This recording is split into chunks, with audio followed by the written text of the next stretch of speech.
there! This is Wakeangel2K1, and of the 48 publicly released customs that I made last year, I put out a poll, and 392 fans voted for their favorites.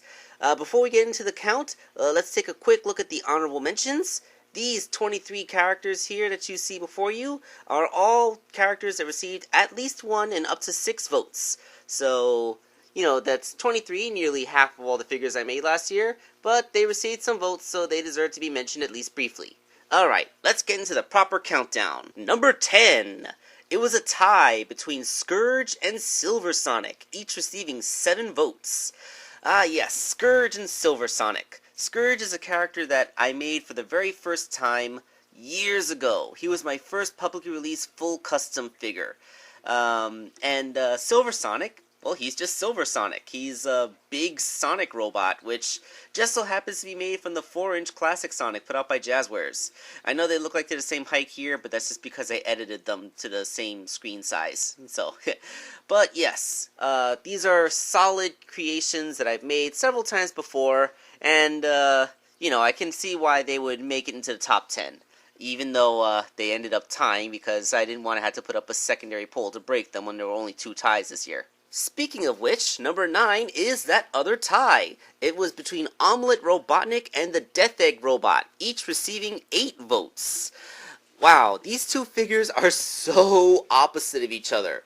One of them is a gigantic 11-inch tall figure, while the other is a tiny little thing that's less than 3 inches tall. One of them is this huge, almost scratch-built thing that takes weeks to make, even under the best circumstances, and the other was a tiny little thing that I put together in 2 days upon finding out about her from a Twitter retweet. I'm not actually on Twitter, it's just that people were talking about it and I took a look, and it was just so cute I had to do it. But yes, the Death Egg Robot and Omelette Robotnik. It's actually pretty fitting how both of these things actually tie in with the theme of things that look like Robotnik, and they happen to tie in the poll. It's almost like it represents people that actually like Sonic, like Robotnik the same amount, ranked the same place. And actually, all of these are Sonic bad guys so far, aren't they?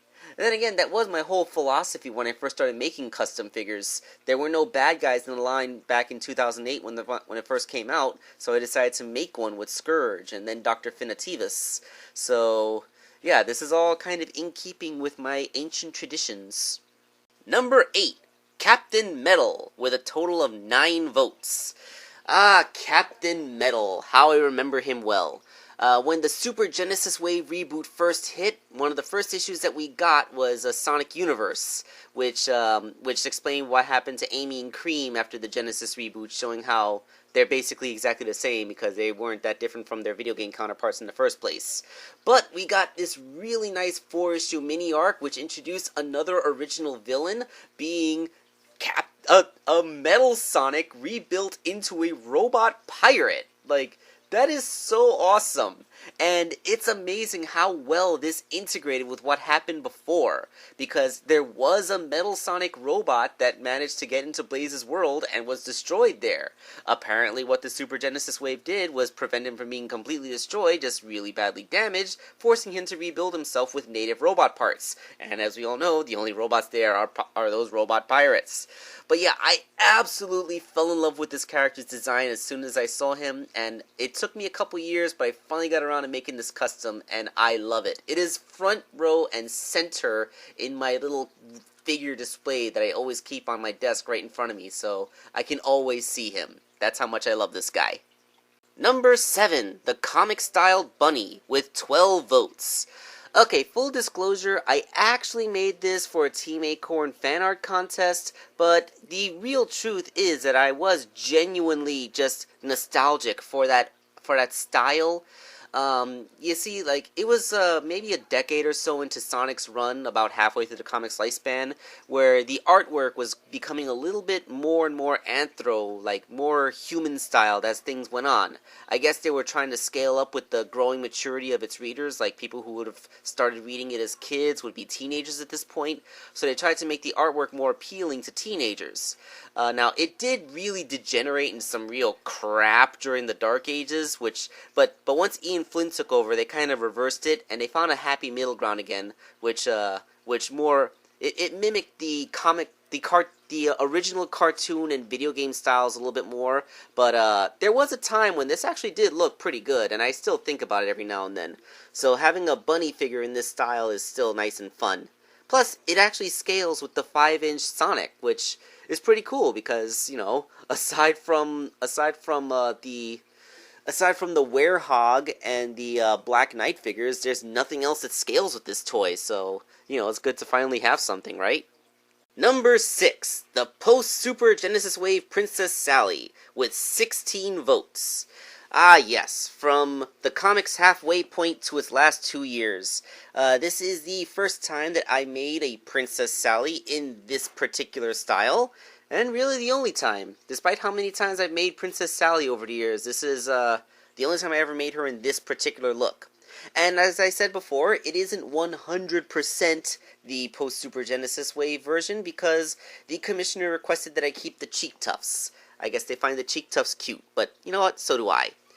So yes, being made from an Amy Rose buck, entirely a single Amy Rose figure, where instead of the usual recipe where I use Tails' head on another character's body, this Princess Sally is, you know, the post-Super Genesis Wave version. I actually did like the way that she looked. I know a lot of people were upset that she was wearing clothes, which invited a lot of jokes at the fandom's expense, you know, about their, you know, various proclivities and stuff. But, you know, in all truth, the design is actually still nice. It still looks like Sally, and it does keep in with the video game's aesthetic of female characters always being fully covered, where, you know, clothing is much more optional with boy characters. I don't know, it's just some weird double standard of the franchise, so we had to accept that. Number 5 is Special! It's SNT with 23 votes. Yes, I have a lot of gratitude for SNT. Several months ago when I first made this figure, I thought that it was just another fan character like the hundreds of others that I'd made. Little did I know that this is actually a very popular YouTuber with over 100,000 subscribers who would do an unboxing of the figure on her channel and get me a huge bump in attention. I'm pretty sure I got nearly 1,000 new subscribers thanks to that unboxing video, plus a lot more attention on my DeviantArt gallery as well. So SNT, if you're watching this, I hope you're subscribed to me, then I really want to thank you for that huge bump. And you know what? Your character's very cute. Just like your catchphrase, she's quite special. Number 4, Infinite, with 33 votes. Ah yes, Infinite, my number 1 most requested figure of the year. And I think at least 2 people are going to be commissioning him for me in the coming year.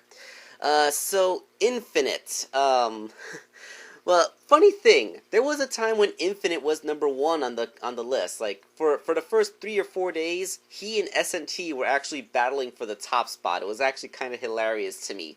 But yeah, this Infinite figure was actually, like, really, really great. Like, this is I know this is a hugely anticipated figure from you guys, but I really wanted to make him too. Once I came up with the idea to use the Werehog's face to make the jackal head, I'm like, oh yeah, there we go. Gotta do this now. So yeah, the Infinite figure, which I still say is gonna come out better than Tommy's. As soon as that Tommy figure comes out, I'll buy it and I'll put them side by side and let you guys decide, but I'm confident. I think I can win. Alright, so let's move on. What's this? Number 4? I didn't win? Are you saying that I'm weak? No, this can't be. I am not weak! Number 3, with the Sonic Adventure 2 style Sonic, with 45 votes. Yep, that's right. Number 3 is Sonic with his soap shoes.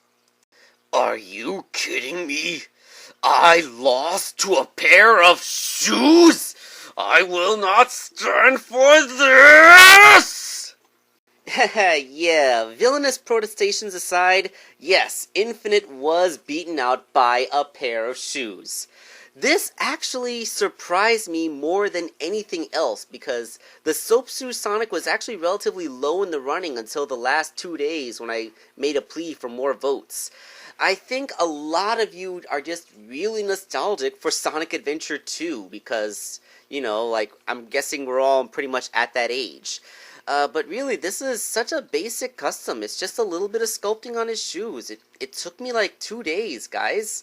Like, I kind of figured that the figure that I spent a really long time making would deserve to be a little bit higher up on the list, but hey, this is a fan poll, not mine, so you guys like the soap shoes, so here it is at the 3rd spot. Number 2, Bayonetta, with a whopping 81 votes.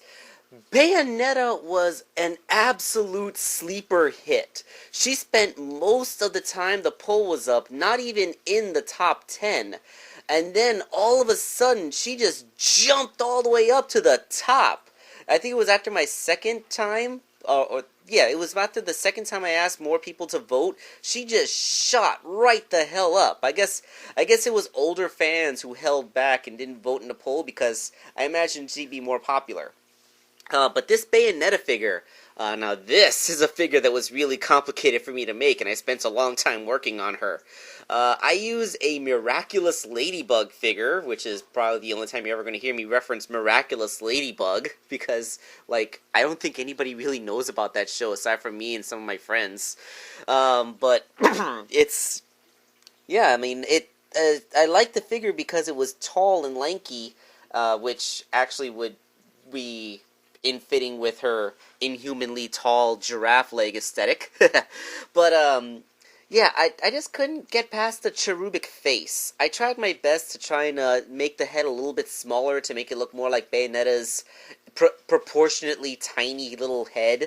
But yeah, like, I couldn't completely escape that, but I think it still worked out pretty good. Maybe if I made the guns a bit bigger, but, hindsight's 20/20 and all.